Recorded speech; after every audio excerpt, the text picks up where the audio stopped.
Plasmids बेटा cloning vector के बारे में कल हमने देखा था ना लास्ट क्लास में। अब देखिए PBr322 का स्ट्रक्चर इम्पॉर्टेंट है और ये आपको आना चाहिए। ओके, ये डायग्राम आपने बनाना है, प्रॉपर लेबल डायग्राम बनाना है। इसमें देखो क्या क्या दिया हुआ है। सबसे पहले तो ये ORI, origin of replication. Then ये ROP क्या है? कुछ प्रोटीन्स जो रेप्लिकेशन के लिए इम्पॉर्टेंट होते हैं, उसका भी जीन इसमें प्रेजेंट है, ताकि ये किसी और पे डिपेंडेंट ना हो और अपने प्रोटीन्स खुद ही बना पाए। ठीक है, इसके बाद ये जितने भी बाहर लेबल्स हैं, ठीक है, ये सब क्या है? EcoR1, CAL1, HIND1, BAMH1, ये सब चीज़ें क्या है बेटा? रिस्ट्रिक्शन एंडोन्यूक्लियस है। तो ये PBR में क्या मार्किंग दिखा रहे हैं? हमारी क्लोनिंग साइट। इन सब रिस्ट्रिक्शन एंडोन्यूक्लियस से इन पर्टिकुलर पॉइंट्स पर, जैसे एक है BAMH1, यानी BAMH1 यहाँ कट करेगा, CAL1 यहाँ कट करेगा, EcoR1 यहाँ कट करेगा। तो इन सब पर्टिकुलर पॉइंट्स पे कट करेगा। क्लोनिंग साइट्स हैं ये, जहाँ पर इस रिस्ट्रिक्शन एंडोन्यूक्लियस से कट करके हम अपना फॉरेन DNA इंसर्ट कर सकते हैं। ठीक है, तो इसके पास बहुत सारी रिस्ट्रिक्शन एंडोन्यूक्लियस की क्लोनिंग साइट्स प्रेजेंट है। और अंदर ये देखिए AMPR और ये TTR, ये दो हैं हमारी पिंक कलर में जो शो की हुई हैं, antibiotic resistance gene. Ampicillin resistant, AMP मतलब एम्पिसिलिन रेजिस्टेंट जीन, और TET है टेट्रासाइक्लिन रेजिस्टेंट जीन। ठीक है, तो इनकी हेल्प से ये क्या है हमारे लिए? सिलेक्टेबल मार्कर्स, जिनकी हेल्प से हम ये आइडेंटिफाई कर सकते हैं कि हमारा वेक्टर जो हमने फॉरेन DNA डाला वो अंदर आया या नहीं आया, यानी कि रिकॉम्बिनेशन हुई या नहीं हुई। ठीक है, तो रिकॉम्बिनेंट्स और नॉन रिकॉम्बिनेंट्स में हम आइडेंटिफाई करने के लिए इनको यूज़ कर सकते हैं। सपोज हमने BAMH1 से BAMH1 रिस्ट्रिक्शन एंडोन्यूक्लियस यूज़ करा, तो उसने यहाँ पे कट करा, यहाँ पे कट करके हमने अपना फॉरेन DNA भी BAMH1 से ही कट करा था, तो उसको हमने यहाँ पे इंसर्ट कर दिया। अब क्योंकि यहाँ पर बीच में अब हमारा फॉरेन DNA ऐड हो गया, तो ये जो टेट्रासाइक्लिन रेजिस्टेंस जीन था, इसका सीक्वेंस तो बिगड़ गया। ठीक है, तो अब ये नॉन फंक्शनल हो गया। टेट्रासाइक्लिन रेजिस्टेंस जीन अब काम नहीं करेगा। यानी अब अगर ये प्लाज्मिड हमने जिस भी बैक्टीरिया में डाला, वो बैक्टीरिया के ऊपर अगर टेट्रासाइक्लिन मेडिसिन हमने डाली, तो वो बैक्टीरिया मर जाएगा, ग्रो नहीं करेगा, क्योंकि उसके अंदर टेट्रासाइक्लिन से लड़ने की जो पावर थी, रेजिस्टेंस जो था, वो ख़त्म हो चुका है। ठीक है, बट एम्पेसिलिन रेजिस्टेंस की पावर उसमें प्रेजेंट है।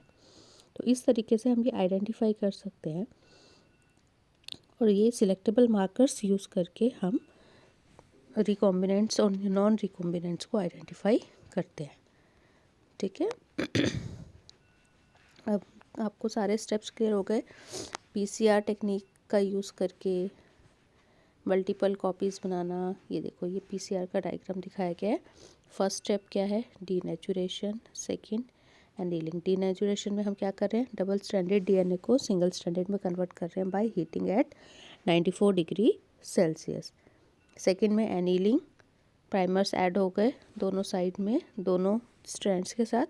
उसके बाद थर्ड स्टेप है हमारा एक्सटेंशन। DNA पॉलीमरेज की हेल्प से मल्टीपल कॉपीज़ बनना स्टार्ट हो गए। कौन सा पॉलीमरेज यूज़ करते हैं? Taq polymerase. ठीक है, चलिए ये हो गया एम्प्लीफिकेशन। उसके बाद इंसर्शन कर दिया हमने। ठीक है, सिलेक्टेबल मार्कर की हेल्प से हम सिलेक्ट कर लेते हैं। अब है obtaining the foreign gene product. अब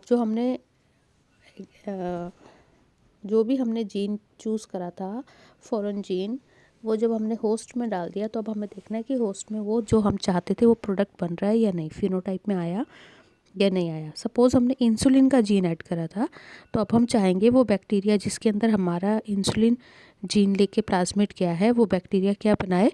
इंसुलिन बनाए। तो अगर हमें उसके अंदर से इंसुलिन बन रहा है, तो अच्छी बात है, बन गया, है ना।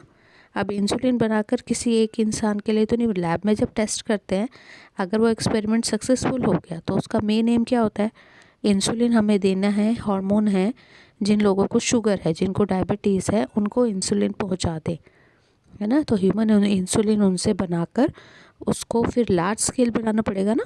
लैब में रोज़ एक एक डोज तो नहीं बनानी, फैक्ट्री में लैब चाहिए कि बड़े लेवल पर ज़्यादा अमाउंट में उस चीज़ को प्रोड्यूस किया जाए, ठीक है। तो वो देखते हैं कैसे होता है। हाँ जी, when you insert a piece of alien DNA into a cloning vector and transfer it to bacteria, plant or animal cell, the alien DNA gets multiplied in almost all recombinant technologies. The ultimate aim is to produce the desirable protein. Hence, recombinant DNA को हमें express होना ज़रूरी है। The foreign DNA gets expressed under appropriate conditions, उसको proper comfortable conditions होनी चाहिए। Expression of foreign DNA in host cell involve understanding of many technical details, ठीक है। क्लोनिंग करने के बाद उसको हमें क्या देना है, optimise conditions, optimum temperature, pH, उसका जो भी वो न्यूट्रिशन चाहिए वो सब चीज़ें उसे प्रोवाइड की जाती हैं ताकि वो बैक्टीरिया ग्रो करे और उसके अंदर जो हमारा प्लाज्मिड है, हमारा फॉरेन डीएनए वाला रिकॉम्बिनेंट प्लाज्मिड है, वो भी मल्टीपल टाइम्स ग्रो करे और हमें लार्ज स्केल प्रोडक्शन मिले, ठीक है। If any protein encoding gene is expressed in a heterologous host, it is called a recombinant protein.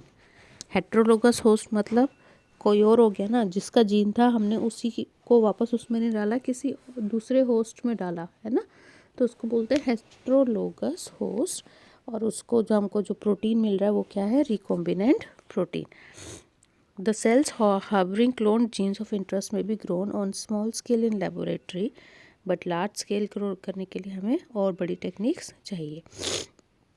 The cells multiplied in continuous culture system where the used medium is drained out from one side while fresh medium is added from the other to maintain the cells in their physiological most active exponential phase. This type of culture method produces a large biomass leading to higher yield of the desired proteins, ठीक है।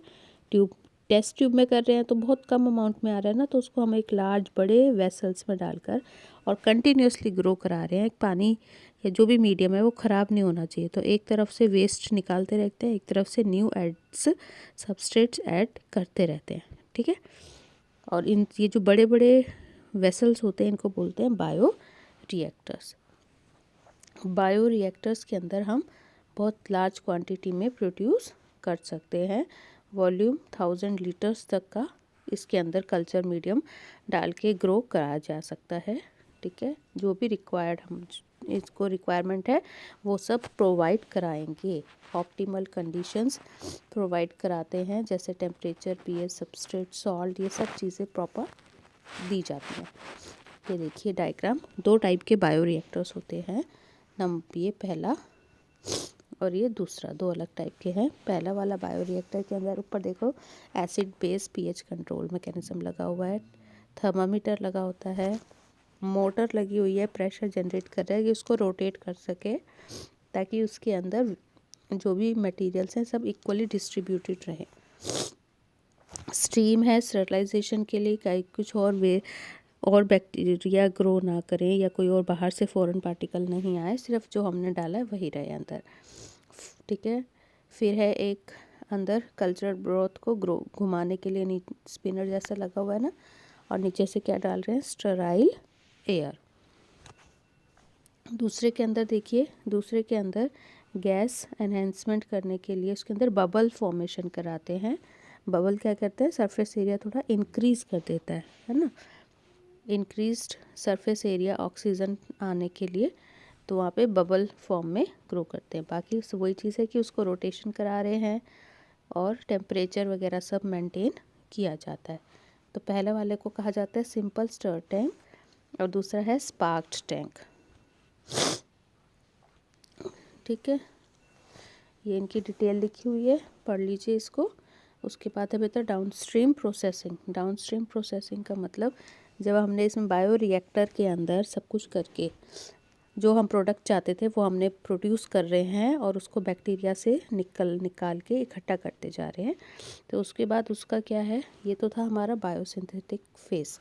अभी हमने synthesise करा, अपना product बन रहा है तो बायोसिंथेसिस हो रही है, ठीक है। बायो रिएक्टर के अंदर क्या हुआ, बायोसिंथेसिस। और इसके बाद अब हमें उसको क्या करना है, उसको प्रोसेस करना है। जो हमारा प्रोडक्ट है उसको प्यूरिफाई करना है, सेपरेट करना है बैक्टीरिया से, और उसके बाद उसको लोगों तक पहुंचाने के लिए मार्केट में भेजना है। तो मार्केट में भेजने से पहले उसको बॉटल्स में डालना प्रॉपर क्वांटिटी में, प्लस वो ख़राब ना हो जाए उसके लिए उसके अंदर कुछ दूसरे केमिकल्स, प्रिजर्वेटिव्स भी ऐड किए जाते हैं ताकि वो ख़राब ना हो कुछ टाइम पीरियड। आपने देखा होगा हर मेडिसिन के ऊपर भी एक्सपायरी डेट लिखी होती है ना। तो उसका एक टाइम है कि भाई ये जो केमिकल्स हमने इसमें ऐड करे वो उसके बावजूद भी कुछ टाइम तक अगर वो नहीं डालेंगे तो बहुत ही जल्दी चीज़ ख़राब हो जाती है। कोई भी चीज़ है, मान लीजिए कोई लीफ है, वो अगर टूट गई तो 2 दिन 4 दिन बाद आपके घर में सब्जियां हैं, कच्ची सब्जी भी रखी है, कोई एप्पल रखा है, टमाटो रखा है, तो कुछ टाइम बाद अपना आप ख़राब हो जाता है ना। तो उसमें अगर हम प्रिजर्वेटिव मिलाते हैं तो वो थोड़ा टाइम ज़्यादा तक सरवाइव कर सकती हैं चीज़ें। तो वो सब चीज़ प्रॉपर मिलाकर प्रॉपर टेस्टिंग करके फाइनल प्रोडक्ट बाहर भेजना, ये सारे स्टेप्स को हम क्या बोलते हैं, डाउन स्ट्रीम प्रोसेसिंग, ठीक है। सेपरेशन करना, प्यूरिफिकेशन करना, ठीक है, ये सब आता है डाउन स्ट्रीम प्रोसेसिंग में। उसके बाद उसके अंदर प्रिजर्वेटिव्स ऐड किए जाते हैं ताकि वो प्रॉपर अमाउंट में कर सकें। फिर उसका क्वालिटी भी चेक किया जाता है, क्वालिटी कंट्रोल, कि अगर ठीक क्वालिटी है तभी आगे सप्लाई जाएगा, प्रोडक्ट पब्लिक के यूज़ के लिए भेजा जाएगा, नहीं तो नहीं भेजा जाएगा। ओके, चलिए ये तो पूरा हो गया बायोटेक्नोलॉजी का यूज़ करके हम कैसे कोई भी प्रोडक्ट बनाते हैं, पूरा ये सब स्टेप्स तक क्लियर हो गया, ठीक है। अब नेक्स्ट चैप्टर है आपका एप्लीकेशंस, यानी हम कहाँ कहाँ बायोटेक्नोलॉजी का यूज़ करते हैं वो हम नेक्स्ट क्लास में देखेंगे।